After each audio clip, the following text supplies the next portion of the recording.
To the daughter who truly represents this family's future, my father said, raising his crystal flute toward the chandelier. The ballroom went silent. 200 of New York's elite held their breath. We are transferring the deed to the Lakeside estate to Isabella effective tonight. The applause was deafening. Isabella beamed, clutching her fiancé Nathan's arm, soaking in the adoration. Then came the knife. Because a legacy, my father added, looking directly at me from the podium, belongs to the child who upholds the image. I didn't shatter, I didn't weep. I just took a slow sip of my champagne and smiled. Because they thought this was a coronation. They didn't know it was an execution. Drop a comment and let me know where you're listening from and what time it is for you right now. I'd love to know who's part of our community. I placed my empty glass on a passing waiter's tray and turned my back on the podium. I didn't storm out. Storming out is for people who still hope someone will chase them. I walked with the steady, quiet rhythm of a woman closing a business deal that had gone bad. As I moved through the crowd, the applause for Isabella finally began to fade, replaced by the murmur of 200 wealthy guests returning to their conversations. They were drinking the champagne I bought. They were standing under the crystal chandeliers I rented. They were admiring the custom silk gown my sister was wearing, a dress that cost $6,000 paid for with a check from my personal account because my mother said cash flow was a little tight this month. For years I had been the architect of their illusion. I was the one who balanced the books in the dark so they could shine in the light. I paid the caterers when the credit cards were declined. I covered the venue deposit when my father said his transfers were stuck in clearing. I was the silent partner in the business of being the perfect family. I used to tell myself it was loyalty. That is the trap, isn't it? We tell ourselves we are the strong ones, the reliable ones. But as I walked toward the audiovisual booth at the back of the ballroom, I finally allowed myself to look at the invisible chain that had been choking me for a decade. It is a strange thing, the chain of the survivor. It is not made of iron or steel. It is made of hope. The desperate, pathetic hope that if you just pay one more bill, if you solve one more crisis, if you make them look good just one more time, they will finally look at you and see a daughter instead of a resource. You convince yourself that your utility is the same thing as love. You think that if you make yourself indispensable, you will be safe.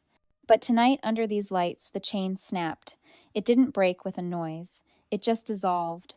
I realized that I wasn't keeping them afloat. I was funding my own erasure. My father's announcement wasn't a sudden betrayal. It was simply the final receipt. He had taken everything I had given him, my money, my silence, my labor, and he had used it to build a pedestal for Isabella. A pedestal built on a foundation of debt that was about to collapse. He thought he was giving her a legacy. He didn't realize he was handing her a grenade. And I was the only one in the room who knew exactly when the pin had been pulled. I reached the back of the room. The lighting technician, a young guy in a black headset, looked up at me nervously. He knew the plan. I had hired him too. He nodded, his hand hovering over the control board. On the massive screen behind the stage, a freeze frame of my parents smiling on their wedding day 30 years ago was waiting. It was the cover image for the anniversary montage I had spent weeks curating. The guests were expecting a tear-jerking slideshow of vacations, graduations, and happy memories set to sentimental music. They were expecting the lie. I opened my laptop on the console table. The screen glowed with a different kind of presentation. It wasn't a montage. It was a forensic audit. I looked back at the stage one last time. Joshua and Angela were clinking glasses with the mayor. Isabella was laughing, her head thrown back, blissfully unaware that the deed in her hand was an anchor that would drag her to the bottom of the ocean. I didn't feel guilty. I didn't feel sad. I felt the cool, clean sensation of absolute clarity. I tapped the technician on the shoulder and plugged my HDMI cable into the main feed. It is time to show them the real cost of doing business. The music cut out first. The sentimental string quartet track that was supposed to accompany 40 years of memories died mid-note, leaving a vacuum of silence in the room. Then the screen flickered. The guests who had been tilting their heads, expecting to see grainy home videos of Isabella's first steps or my parents' wedding vows, leaned in closer. They were confused. They were squinting at the projection, trying to make sense of the stark, black and white document that now loomed 20 feet high above the head table. It wasn't a photo, it was a scanned PDF. At the top, in bold, unforgiving letters, it read, "Notice of Default." The gasp that went through the room wasn't loud. It was the sound of air being sucked out of the space.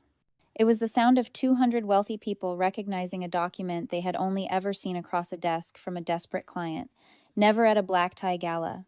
I walked out from the shadows of the booth and picked up the wireless microphone from the podium. It felt heavy in my hand, cold and solid. It felt like a gavel. I didn't scream. I didn't let my voice shake. I spoke with the flat, neutral cadence I used in courtrooms when testifying about embezzled funds. I said if everyone could please direct their attention to the screens, we have a slight correction to the evening's programming. My father talked about legacy. He talked about image. But I think it is important, especially tonight, to look at the cost of that image. I clicked the remote in my hand. The slide changed. This is where the difference between the picture and the truth becomes violent. We live in a world obsessed with the surface, don't we? We curate, we filter, we crop out the mess. But in forensic accounting, we have a saying, the numbers don't have feelings and the numbers don't lie. On the screen, a photograph appeared. It was beautiful. My parents and Isabella in Cabo San Lucas, tanned and laughing, holding tropical drinks against a sunset that looked like it had been painted on. It was the definition of the good life. I looked at my mother, Angela. Her hand was over her mouth, her eyes wide with a terror that was finally real. I said this photo was taken 3 years ago. It garnered 400 likes on social media. It represents the height of the family brand. But let's look at the ledger. Total cost of the trip was $14,000.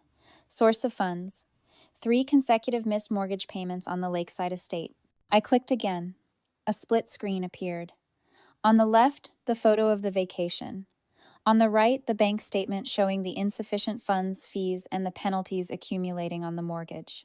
The room was dead silent. You could hear the ice melting in the champagne buckets. I clicked again. A new photo. Isabella beaming, leaning against a white convertible with a red bow on the hood. Her 22nd birthday.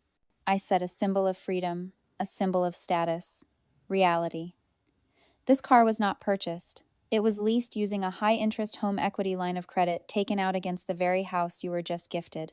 The interest rate is 12%. The principal has not been touched in 4 years. The debt has only grown. I looked at Isabella. She wasn't looking at the screen. She was looking at our parents, her face twisting in confusion. She didn't understand yet. She thought this was just cruelty. She didn't realize it was a rescue mission. I clicked the remote one last time. The notice of default returned to the screen, magnified. I said, and this brings us to the gift. The lakeside estate. My father called it a legacy, but let's call it what it is. The property is currently leveraged for $250,000 in hidden equity loans.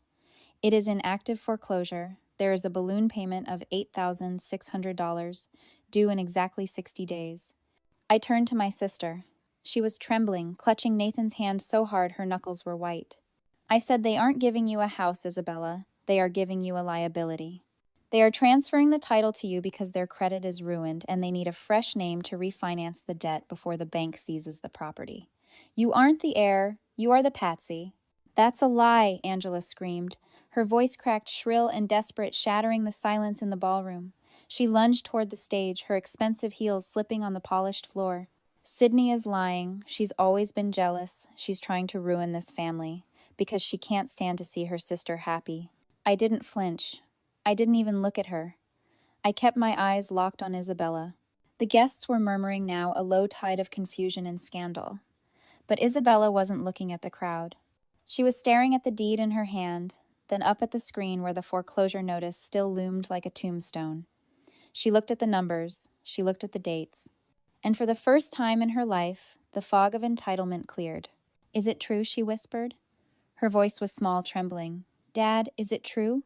Joshua straightened his tie. He tried to summon the commanding presence he used in boardrooms, but his face was slick with sweat.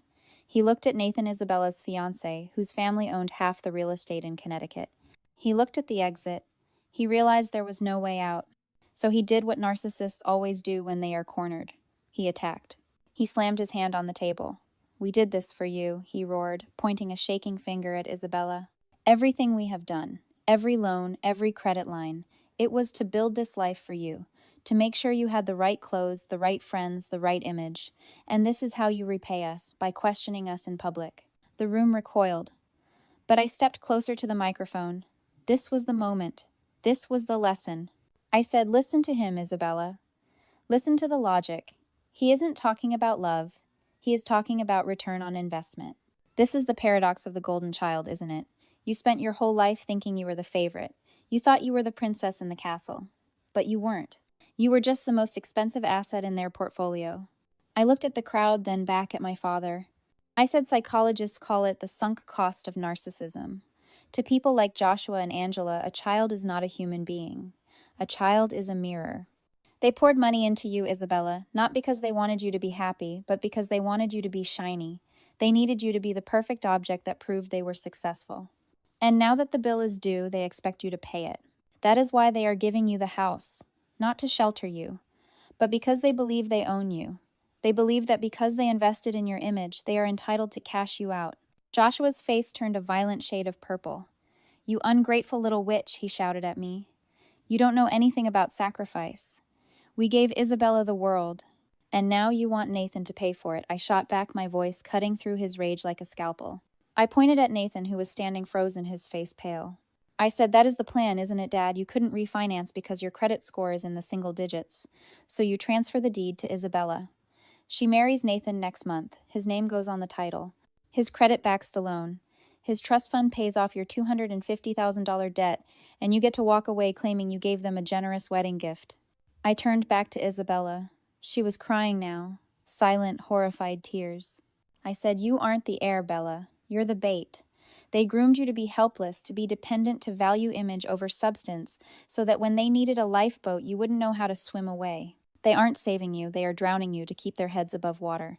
Angela was sobbing now, loud theatrical sobs meant to garner sympathy.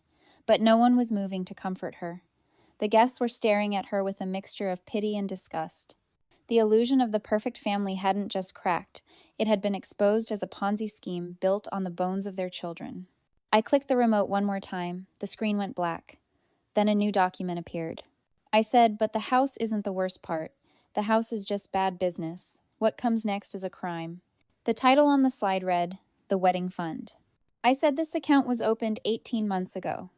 Nathan, you wired $50,000 directly to my father to secure the venue deposit and cover the initial catering costs. You trusted them to manage the logistics because they insisted on giving their daughter the perfect day." I looked at Nathan. He was staring at the screen, his jaw tight. He nodded slowly. I clicked the remote. A bank statement appeared. It showed the incoming wire transfer of $50,000 on February 12th. I said, "But look at the next line. February 13th. Outgoing transfer, $50,000. Was it sent to the Plaza Hotel? Was it sent to a wedding planner? No. It was sent to a shell company registered in the Cayman Islands." I clicked again. A document of incorporation appeared linking the shell company directly to Joshua. I said, "This company exists for one purpose, to launder gambling debts. My father took your wedding money, Nathan, and he wired it to an offshore sports betting syndicate to cover losses he incurred during the last Super Bowl." The room didn't gasp this time. There was only a collective horrified intake of breath. Embezzlement, fraud, theft. I said the venue was never paid for with that money. I paid for it. I wired the deposit myself 3 weeks later when the event coordinator called me, saying they were about to release the date. The catering, I paid that too. The flowers, me. The dress, me. I turned to my mother. I said, "You let Nathan believe his money was safe. You let Isabella believe her parents were generous. But the truth is you stole from your future son-in-law to cover up your husband's addiction, and you let your other daughter foot the bill to keep the lie alive." Nathan stood up. His chair scraped violently against the floor. He walked over to Joshua, his face a mask of cold fury. "Where is my money?" he asked, his voice low and dangerous. Joshua tried to laugh it off, a nervous, sweating chuckle. "Now, Nathan, it's complicated. It was a temporary loan. I was going to pay it back with the equity from the house once Isabella." "So you stole from me to pay a gambling debt," Nathan interrupted, "and then you planned to use my credit to pay off the house you already mortgaged to the hilt." Joshua stammered. It's finance, son. You understand leverage." "I understand theft," Nathan said, "and I understand fraud." He turned to Isabella. She was weeping silently, the deed to the house crumpled in her hand like a piece of trash. "Bella," he said softly, "did you know?" She looked up, her eyes wide and terrified. "No, I swear, Nathan, I didn't know. They told me. They told me it was a gift." I stepped in. "She didn't know Nathan. She's not the co-conspirator. She's the mark. They were counting on her being too grateful to ask questions. They were counting on you being too polite to ask for receipts." Nathan looked at me, then back at Joshua and Angela. He pulled his phone from his pocket. I'm calling the police, he said. And then I'm calling my lawyers. This wedding is off. No, Angela shrieked, lunging toward him. Nathan, please, we can fix this. It's all a misunderstanding. We're family. We are not family, Nathan said, stepping back. You are criminals. The room erupted. Guests were standing up, whispering, pulling out phones. The mayor was hurriedly being escorted out by his security detail. The illusion of the perfect anniversary gala had completely disintegrated. And then the final crack. Isabella stood up. She walked over to our parents. She didn't look like the spoiled little sister anymore. She looked like someone who had just survived a car crash. She looked at the deed in her hand. Then she looked at Joshua. You sold me, she whispered. Her voice was shaking, but it was loud enough to be heard over the chaos. You didn't give me a gift. You sold me to save yourselves. Isabella's sweetheart Joshua pleaded, reaching for her. Don't touch me, she screamed. She threw the deed at his face. The paper fluttered to the floor, landing in a puddle of spilled champagne. I hate you, she yelled, her voice raw with betrayal. I hate you for what you did to me, and I hate you for what you did to Sydney. Joshua's face contorted. The mask fell completely. He didn't see a daughter anymore. He saw a failed asset. He saw the ruin of his reputation. He saw the end of his life. He turned toward me. His eyes were wild with rage. You, he roared. You ruined everything, you jealous, spiteful witch. He lunged. He cleared the distance between the head table and the podium in seconds, his hands reaching for my throat. I didn't move. I didn't flinch. I didn't have to. Two men in dark suits stepped out from the shadows behind the curtain. They were efficient, they were professional, and like everything else tonight, I had paid for them in advance. One of them caught Joshua's wrist mid-air. The other secured his shoulder. There was no fight, just the pathetic struggle of a man realizing his authority had evaporated. They escorted him out the side, exit his feet, dragging Angela trailing behind him, wailing about a misunderstanding that no one believed anymore. The ballroom was quiet, the kind of silence that follows a car crash. I looked at Isabella. She was standing alone in the center of the dance floor, surrounded by the wreckage of her engagement and her worldview. She looked at me. There was no hatred in her eyes anymore. Just exhaustion. And for the first time, recognition. She nodded, one small sharp nod. It wasn't a thank you. It was an acknowledgement that the debt was finally cleared. I packed up my laptop. I unplugged the HDMI cable. The screen went black, erasing the evidence, but the truth remained burned into the minds of every person in that room. I walked out the back door into the cool night air of the city. I didn't look back. The ledger was balanced. 3 months later, the morning sun hit the floorboards of my new apartment. It is quiet here. Not the empty silence of a house waiting for a party, but the solid silence of a space that belongs entirely to me. I opened my laptop. On the screen was the spreadsheet I had maintained for 10 years, familyrescue.xls. It contained every loan, every bailout, every cover-up. It was a document of my own slavery. I didn't hesitate. I didn't feel a pang of nostalgia. I highlighted the file. I pressed delete. Then I went to the trash bin and clicked empty. The updates come through third parties now. Joshua and Angela are currently out on bail, awaiting trial for felony embezzlement. The lakeside estate is bank-owned, stripped of its furniture, a hollow shell, just like the reputation they tried so hard to protect. They are bankrupt in every currency that matters. Isabella is working as a shift supervisor at a boutique in Brooklyn. She lives in a fourth-floor walk-up with a roommate. She sold the designer clothes. She deleted her influencer accounts. I saw her last week from a distance walking down the street eating a bagel. She looked tired. She looked unpolished. She looked real. She is finally building a life that costs only what she can afford. And me, I am sitting here with a cup of coffee that tastes like freedom. I know there are people out there, maybe you, who are still holding on to the invisible chain. You are the fixer, the stabilizer, the one who absorbs the damage so the golden ones can shine. You stay because you are afraid of the guilt. You are afraid that if you stop rowing, the boat will sink and it will be your fault. But I am writing this to tell you something I wish someone had told me. There is a peace waiting for you on the other side of the bridge you burn. You think it will feel like a tragedy. It won't.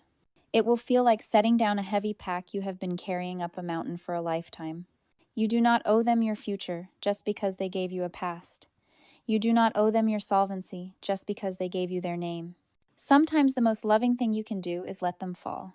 Because as long as you are their cushion, they will never learn to stand. And as long as you are their shadow, you will never learn to shine. I took a sip of coffee. I looked out at the skyline. The view was expensive. But for the first time in my life, the bill was paid in full. If this story resonated with you, share it with someone who needs to know they aren't alone. And don't forget to follow for more stories of truth and justice.